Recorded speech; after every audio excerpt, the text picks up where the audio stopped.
கதிர்ராஜ் மேல எந்த தப்புமே கிடையாது, எல்லா பிரச்சனைக்கும் கண்ணன் தான் அப்படிங்கிறது முத்துவேலுக்கு இப்ப தெரிஞ்சிருச்சு. இதுக்கப்புறமாவது முத்துவேல் வந்துட்டு அந்த சக்திவேல் பேச்சை கேட்டுக்கிட்டு பாண்டியன் குடும்பத்துக்கு எந்த ஒரு பிரச்சனையுமே கொடுக்காம இனிமேலாவது திருந்தி வாழ்ந்தா நல்லா இருக்கும்னு நீங்களும் நினைச்சீங்கன்னா மறக்காம இந்த வீடியோக்கு ஒரு லைக் பண்ணி உங்க ஆதரவை தெரிவிங்க. பாண்டியன் ஸ்டோர்ஸ் அப்கமிங் ப்ரோமோல என்ன நடக்க போகுதுங்கிற ப்ரெடிக்ஷனை இந்த வீடியோல பார்க்கலாம். பழனிவேலோட ரூம்ல நைட்ல இருந்து சத்தம் ரொம்பவே கேட்டுக்கிட்டு இருந்துச்சு. தண்ணி பிடிக்கிறக்கா வந்த சரவணன் வந்துட்டு சோனியாவுக்கும் பழனிக்கு இடையில ஏதோ பிரச்சனை நடந்துகிட்டு இருக்கு, நம்ம இப்ப போய் கேட்க வேண்டாம், காலையில கேட்டுக்கலாம்னு சொல்லிட்டு பேசாம விட்டுட்டாரு. ஆனா காலையில வெள்ளனமாவே வந்துட்டு பழனி கடைக்கு போனதால பழனிவேல்ட்ட வந்து இதை பத்தி பேச முடியல. இதனால சரவணன் வந்துட்டு பழனிவேல கடையிலேயே பார்த்து என்ன நடந்துச்சுன்னு சொல்லி கேட்டலாம்னு சொல்லிட்டு கடைக்கு கிளம்பி வந்திருந்தாரு. கடைக்கு போறப்பதான் பழனிவேலு செந்தில வந்து டீ கடைக்கு போயிட்டு இருக்கிறப்ப சரவணன் நிப்பாட்டி பழனி கிட்ட மெதுவா பேச்சு கொடுக்க ஆரம்பிக்கிறாரு. என்னமாமா கல்யாண வாழ்க்கையில எப்படி போகுது, சோனியா உங்களுக்கு ஓகேவா, உங்களுக்குள்ள எந்த பிரச்சனையும் இல்லையா, நல்லபடியா போகுது அப்படின்னு சொல்லி சரவணன் கேட்கிறாரு. ரொம்பவே பதட்டமாகற பழனி வந்துட்டு ஏற்கனவே சோனியா பண்ற கொடுமையெல்லாம் நினைச்சுக்கிட்டே தான் அவர் சோகமா வந்துகிட்டு இருந்தாரு. இதுல சரவணன் வேற இப்படி கேட்டதுமே வந்து பழனிவேலுக்கு ஒரு மாதிரி தூக்கி வாரி போட்டுருச்சு. என்ன சொல்றதுனே தெரியாம ஆனா உண்மையை மட்டும் சொல்லாம பழனிவேல் வந்துட்டு அதெல்லாம் நல்லபடியா தான் போகுது, எங்களுக்குள்ள எந்த பிரச்சனையுமே கிடையாது, கல்யாணம் ஆகி 2-3 நாள் தான் ஆகுது, அதுக்குள்ளாட்டி என்னடா இந்த கேள்வி வந்து கேட்டுட்டு இருக்கிற, எங்களுக்கு என்ன 2-3 வருஷம் ஆயிருச்சு, இந்த 2-3 நாளாவே நானும் ரொம்ப சந்தோஷமா தான் இருக்கேன் அப்படின்னு சொல்லிட்டு பழனிவேலுமே வந்து சோனியா மேல எந்த தப்புமே இல்லாத மாதிரி சமாளிச்சுட்டு இருக்காரு. இல்ல மாமா கேக்குறேன்னு கோச்சுக்காதீங்க, நைட் உங்க ரூம் கிட்ட நான் தண்ணி குடிக்கலான்னு வந்தேன், அப்ப உங்க ரூம்ல இருந்து ரொம்பவே அதிகமா சவுண்ட் கேட்டுக்கிட்டு இருந்துச்சு, சோனியா வந்து உங்களை மிரட்டுற மாதிரி சவுண்ட் கேட்டுச்சு,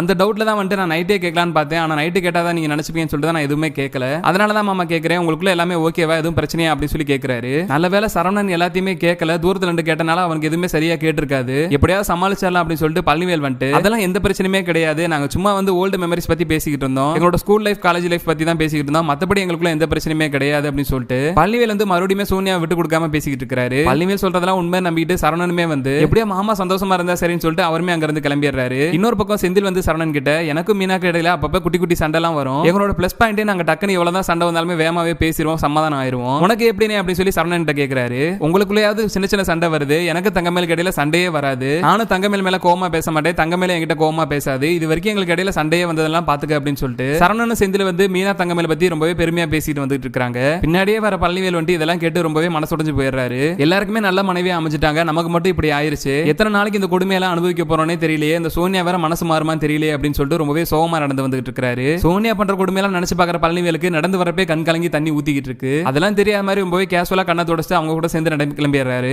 இன்னொரு பக்கம் 2வது நாளா தங்கமேல் வந்து வேலைக்கு போறேன்னு போய் சொல்லிட்டு ஊர் சுத்த கிளம்பிட்டாங்க. முதல் நாள் ஆபீஸ் சைடு போன தங்கமேல் வந்து 2வது வாட்டி இன்னைக்கு போய் கோயிலையாவது உட்காந்தலாம் அப்படி சொல்லிட்டு ஒரு கோயிலை தேடி பிடிச்சு போய் உட்காந்துறாங்க. ரொம்ப நேரமா கோயில்ல தங்கமேல் மட்டும் தான் இருக்காங்க. அப்ப கோயில்ல வேலை பாக்குறவங்க வந்து யாருமா நீங்க, எந்த ஊரு, இன்னும் ஏன் கிளம்பாம இங்கே உட்காந்துருக்கீங்கன்னு சொல்லி கேட்கறாங்க. சாமி கும்பிட தான் வந்து என்ன பிரச்சனை சொல்லி அவங்களும் சமாளிக்கிறாங்க. ஏமா உங்களுக்கு தெரியாதா, நீங்க என்ன வெளியூரா, 11 மணிக்கெல்லாம் நாங்க கோயில் நடைய சாத்திடுவோம், திருப்பி ஈவினிங் 5 மணிக்கு தான் திறப்போம்னு சொல்லிடுறாங்க. நீங்க கிளம்புங்கன்னு பார்த்தேன், ஆனா நீங்க கிளம்பவே இல்லை, நீங்க பாட்டு இப்படியே உட்காந்துட்டீங்க, அதனால தான் கேட்டேன் அப்படி சொல்லி அவருமே சொல்லிடுறாரு. இன்னைக்கு பொழுது இங்கேயே ஓட்டியலான்னு பார்த்தா இதுவும் முடியாது போல அப்படின்னு சொல்லிட்டு தங்கமேல் வந்து புலம்பிக்கிட்டு கோயிலை விட்டு வெளியே வராங்க. சரி நான் 5 மணிக்கு வரேன், கேட்ட திறந்துருவீங்களா அப்படின்னு சொல்லிட்டு கோயில்காரங்க சொல்லிட்டு அங்கனுக்குள்ளே வெளியே வெயிட் பண்ணி நிக்கிறாங்க. போற வரவங்க எல்லாம் ஒரு மாதிரி பார்க்கவுமே எல்லாருமே தெரிஞ்சவங்களா இருக்குமோ, பாண்டியன் குடும்பத்துக்கு தெரிஞ்சவங்களா இருந்தா என்ன பண்றது, நம்ம வேலைக்கு வரோம் அப்படின்னு சொல்லி போய் சொல்லிட்டு இப்படி ஊரை சுத்திக்கிட்டு இருக்கோம், யாராவது வந்து பாண்டியன் வீட்டுல போய் சொல்லிட்டாங்கன்னா அப்புறம் நமக்கு ரொம்பவே பிரச்சனையாருன்னு சொல்லி யோசிக்கிற தங்கமேல் வந்துட்டு இது எல்லாத்துக்குமே காரணம் நம்ம அம்மா தான் அப்படின்னு சொல்லிட்டு அவங்க அம்மாக்கு போன் அடிச்சிடறாங்க. நீ பாட்டுக்கு 80 பவுன் நகை MA வரைக்கும் படிச்சிருக்க, அப்படி இப்படின்னு போய் சொல்லி என்னை கல்யாணம் பண்ணி வச்சுட்டு இன்னைக்கு நடுத்தருவில் நான் தான் நின்று கஷ்டப்பட்டுக்கிட்டு இருக்கிறேன், இன்னையோட 2வது நாள் வந்து நான் வேலைக்கு போறேன்னு போய் சொல்லிட்டு ஊரை சுத்திக்கிட்டு இருக்கிறேன், எனக்கு எங்கிட்டு போறது என்ன பண்றதுனே தெரியல,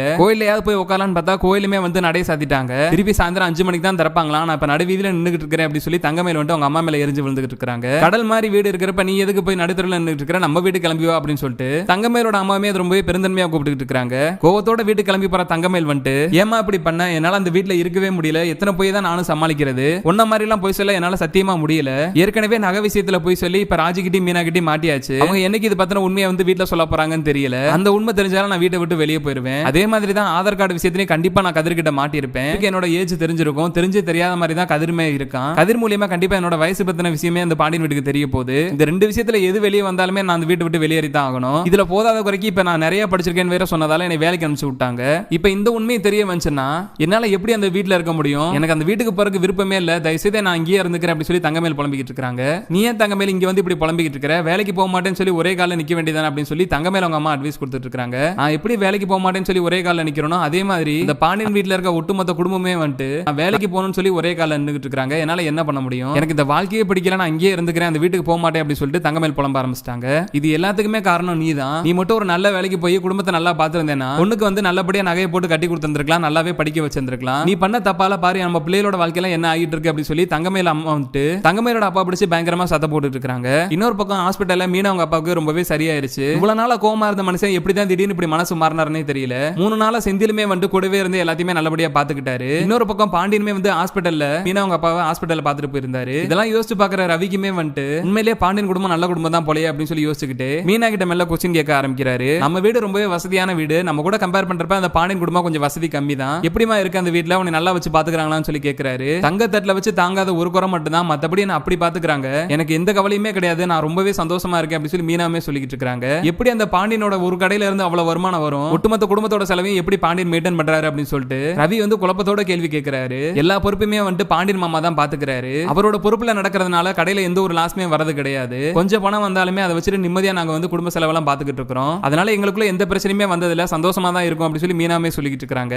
இன்னொரு பக்கம் மாப்பிள வந்து எக்ஸாம் எழுதுறேன்னு சொல்லிட்டு இருந்தாரு, என்னாச்சு கவர்மெண்ட் வேலை எதுவும் கிடைச்சிச்சா அப்படின்னு சொல்லி கேட்டுட்டு இருக்காரு. இல்லப்பா ஒரு எக்ஸாம் தான் எழுதினாரு, ஆனா ரிசல்ட்ல ஃபெயில் ஆயிட்டாரு, கண்டிப்பா நெக்ஸ்ட் டைம் வந்து அவர் ட்ரை பண்றேன்னு சொல்லியிருக்காரு, கவர்மெண்ட் ஜாப் வாங்கிடுவாருன்னு சொல்லி மீனாமே வந்து செந்தில விட்டு கொடுக்காம பேசிட்டு இருக்காங்க. ஆமா அதுதான் கரெக்ட், ஃபர்ஸ்ட் வாட்டி ஃபெயில் ஆயிட்டனால அப்படியே வெளியே போயிட வேண்டாம், கண்டிப்பா தொடர்ச்சியா ட்ரை பண்ணிட்டே இருக்க சொல்லி வேலை கிடைச்சிரும் அப்படின்னு சொல்லிட்டு மீனா அவங்க அப்பாவுமே வந்து செந்தில மோட்டிவேட் பண்ணிட்டு இருக்காரு. அவங்க அப்பாவே வந்து இப்படி எல்லாம் சொல்றத பார்த்ததுமே மீனாக்கு ரொம்பவே சந்தோஷம் தாங்க முடியல. பரவாயில்ல, இவ்வளவு நாளா கோவமா இருந்த அப்பா வந்து இப்ப மனசு மாற ஆரம்பிச்சிட்டாரு, பாண்டியன் குடும்பத்து மேல இவ்வளவு அக்கறையா பேச ஆரம்பிச்சிட்டாரு, செந்திலோட கெரியர் பத்தி யோசிக்க ஆரம்பிச்சிட்டாரு அப்படின்னு சொல்லிட்டு மீனாவுமே ரொம்ப சந்தோஷப்பட்டு இருக்காங்க. மீனா அவங்க அப்பாவை டிஸ்சார்ஜ் பண்ணிட்டு மீனாவும் செந்தில வீட்டுக்கு வந்துடுறாங்க. செந்தில் வீட்டுக்கு வந்ததுமே வந்து செந்தில கூப்பிட்டுக்கிட்டு பாண்டியன் வந்து கடை கிளம்பிட்டு இருக்காரு. அப்ப கரெக்டா போலீஸ்கார ஒண்ணு பாண்டியன் வீட்டுக்கு முன்னாடி வந்து நிக்குது. என்ன போலீஸ்காரங்க நம்ம வீட்டுக்கு வராங்களேன்னு சொல்லிட்டு பாண்டியன் வீட்டு ஆளுங்க எல்லாம் முழிச்சுட்டு நிக்கிறாங்க. கதிருங்கிற பையன் யாரு, நகை திருட்டு சம்பந்தமா அந்த பையன் விசாரிக்க வேண்டியிருக்கு அப்படின்னு சொல்லி போலீஸ் சொன்னதுமே முத்துவேல் சக்தியில வந்து ரொம்பவே சந்தோஷப்பட ஆரம்பிச்சிட்டாங்க. மறுபடியும் ஏதோ ஒரு பிரச்சனையில மாட்டிட்டான் போல, இந்த திருட்டு பையலுக்கு இதே தான் வேலை, நம்ம வீட்டு பிள்ளையோட நகையும் திருடி வச்சுக்கிட்டான், இப்போ ஊர்ல இருக்க நகையும் திருட ஆரம்பிச்சிட்டான் போலனே அப்படின்னு சொல்லி சக்திவேல் வந்துட்டு என்ன நடக்குதுன்னே தெரியாம அவர் பாட்டு கற்பனையா சொல்ல ஆரம்பிச்சிட்டாரு. போலீஸ்காரங்க இப்படி சொன்னதுமே பதறி போற ராஜியுமே வந்துட்டு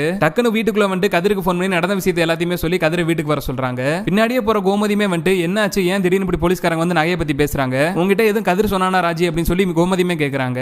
அது வேற எந்த பிரச்சனையும் இல்ல, இடையில நானும் கதிர் வந்து கண்ணனை பார்த்தோம், எப்படியாவது கண்ணனை பிடிச்சு கண்ணன் இருந்து அந்த நகை பணத்தை எல்லாம் வாங்கலாம்னு நினைச்சோம், ஆனா என்கிட்ட இருந்து கண்ணன் வந்து தப்பிச்சு போயிட்டான், அதனாலதான் கதிர் நானும் போயிட்டு ஸ்டேஷன்ல கம்ப்ளைண்ட் கொடுத்துட்டு வந்தோம், அவங்க கண்ணனை பிடிச்சிட்டாங்க, ஆனா கண்ணன் வந்து அந்த நகையெல்லாம் வித்துட்டான், அது சம்பந்தமா என்கொயரி பண்றதுக்காக தான் போலீஸ் வந்துகிட்டு இருக்காங்க அப்படின்னு சொல்லி ராஜி சொல்லிடுறாங்க. இந்த நகை பண விஷயம் வந்து ஸ்டேஷன் வரைக்கும் போயிருச்சா, இது எப்படி சமாளிக்க போறோம்னே தெரியலையே அப்படின்னு சொல்லி கோமதி வந்து மயக்கம் போட்டுறாங்க. இன்னொரு பக்கம் கதிர் வீட்டுக்கு வந்ததுக்கு அப்புறம் தான் கதிர் ராஜி ரெண்டு பேருமே சேர்ந்து என்ன நடச்சுங்கிற எல்லா உண்மையுமே பாண்டியன்டையும் பாண்டி வீட்டாளுங்க எல்லாத்தையுமே சொல்றாங்க. அதுக்கப்புறம் தான் வந்து இந்த ராஜியோட நகை பண விஷயத்துல இன்வால்வ் ஆயிருக்கிறதே கண்ணன் தான், கதிர் மேல எந்த தப்புமே கிடையாது, ஆனா தேவையே இல்லாம கண்ணன் பண்ண தப்புக்காக கதிர் வந்துட்டு எல்லா பழியும் ஏத்துக்கிட்டு இப்ப திருட மட்டத்தோட சுத்திக்கிட்டு இருந்திருக்கான். முத்துவேல் வீட்டாளுக்கு தான் அப்படி பண்ணிட்டாங்கன்னா நம்மளுமே வந்து கதிரை தப்பா நினைச்சிட்டமே அப்படி சொல்லி பாண்டியனுமே ரொம்ப வருத்தப்படுறாரு. இருந்தாலுமே நம்ம வீட்டு பையனை அவங்க எப்படி தப்பா பேசலாம் அப்படி சொல்லிட்டு அதே கோவத்தோட பாண்டியன் வந்து முத்துவேல் வீட்டுக்கு வெளியே பயங்கரமா சத்தம் போட்டு இருக்காரு. என் பையன் ஒன்னும் உங்க வீட்டு நகையெல்லாம் திருடிட்டு போக கிடையாது, உங்க வீட்டு நகையெல்லாம் திருடிட்டு போனது கண்ணன் தானாமா, இனிமேல் என் பையனை தப்பா பேசுனீங்கன்னா அவ்வளவுதான் பாத்துங்க அப்படின்னு சொல்லிட்டு பாண்டியன் வந்து முத்துவேல் சக்தியில பயங்கரமா மிரட்டிட்டு உள்ள போயிடுறாரு. கண்ணனா அது யாரும் தெரியாம முத்துவேல் சக்தியில் ரெண்டு பேருமே குழம்பி போய் நின்னுட்டு இருக்காங்க. இன்னொரு பக்கம் ஸ்டேஷனுக்கு போற கதிர் ராஜியுமே வந்து இந்த பணம் எல்லாமே எங்களுக்கு சேர வேண்டியது கிடையாது, இது எல்லாத்தையுமே எங்க அப்பா கிட்ட கொடுத்துருங்க, இது அவங்களோட காசு தான், கண்ணன் சொன்னாங்கறக்காக தான் நான் எங்க வீட்ல இருந்து எல்லாத்தையுமே திருடிட்டு வந்தேன், இந்த பணம் எங்களோடது கிடையாது, எங்க அப்பா கிட்ட கொடுத்துருங்க அப்படின்னு சொல்லி ராஜியுமே வந்து சொல்லிடுறாங்க. இன்னொரு பக்கம் பணம் எல்லாமே வந்து முத்துவேல் சக்தியில் கைக்கு போயிருது. அப்பதான் கண்ணன் வந்து முத்துவேல் சக்தியில் கிட்ட நான் நகை பணத்துக்கு ஆசைப்பட்டு தான் ராஜியை காதலிக்கிறதா சொல்லி ஏமாத்திட்டேன், தெரியாம பண்ணிட்டேன், என்னை மன்னிச்சிருங்க, என்ன நம்பி வந்த உங்க பொண்ணோட வாழ்க்கை வீணா போயிருச்சு, நடக்கிற கல்யாணம் என்னால தான் நின்று போயிருச்சு, எல்லாத்துக்குமே காரணம் நான் தான், என்னை மன்னிச்சிருங்க, நான் இப்ப திருந்திட்டேன் அப்படின்னு சொல்லிட்டு கண்ணன் வந்து இப்படி எல்லாம் சொன்னதுக்கு அப்புறம் தான் முத்துவேல் சக்தியில் ரெண்டு பேருக்குமே உண்மையே புரியுது. அப்ப கண்ணன் தான் வந்து ராஜியை ஏமாத்தி இருக்கிறான், இந்த கண்ணனால தான் ராஜிக்கு நடக்கிற இந்த கல்யாணம் நின்றுருக்கு, அப்புறம் எப்படி கதிர் இந்த கல்யாணத்தை பண்ணிருப்பான் அப்படின்னு சொல்லிட்டு முத்துவேல் சக்தியில் ரொம்பவே குழம்பி போயிட்டு இருக்காங்க. அதுக்கப்புறம் தான் முத்துவேலுக்குமே புரிய வருது, இப்படி கண்ணன் ஏமாத்திட்டு போனதாலையும் நம்ம வீட்டுல நடக்கிற இந்த கல்யாணம் நின்று போனதாலையும் ராஜி கண்டிப்பா வந்து ரொம்பவே தவிச்சு போயிருக்கும், ராஜி வாழ்க்கையை காப்பாத்தணுங்கிறதுக்காக கோமதி தான் இந்த ஏற்பாடு எல்லாத்தையுமே பண்ணிருக்கும், அதனாலதான் கதிர் வந்து அவனோட வாழ்க்கையை தியாகம் பண்ணிருக்கான் அப்படிங்கிறது முத்துவேல் சக்தியில் ரெண்டு பேருக்குமே புரியுது. இந்த உண்மையை தெரிஞ்சிருச்சே அண்ணே மனசு மாறிடுவாரோ அப்படின்னு சொல்லி சக்திவேல் வந்து குமார்ட்ட சொல்லி புலம்பிக்கிட்டு இருக்காரு. அப்ப கதிர் மேலையும் பாண்டியன் குடும்பத்து மேலே எந்த தப்புமே கிடையாது, நம்ம தான் தப்பா புரிஞ்சுக்கிட்டோம் போல அப்படி சொல்லி முத்துவேலுமே யோசிச்சுட்டு இருக்காரு. கூடிய சீக்கிரமே இது மாதிரி நடந்து கண்ணன் மூலியமாவே கதிர் மேலையும் பாண்டியன் குடும்பத்து மேலே எந்த தப்புமே இல்லங்கிறது தெரிஞ்சு இதுக்கப்புறமா முத்துவேல் வந்து மனசு மாறி இந்த கதிரி ராஜியை ஏத்துக்கிட்டா நல்லா இருக்கும்னு நீங்களும் நினைச்சீங்கன்னா மறக்காம இந்த வீடியோக்கு ஒரு லைக் பண்ணி உங்க ஆதரவை தெரிவிங்க.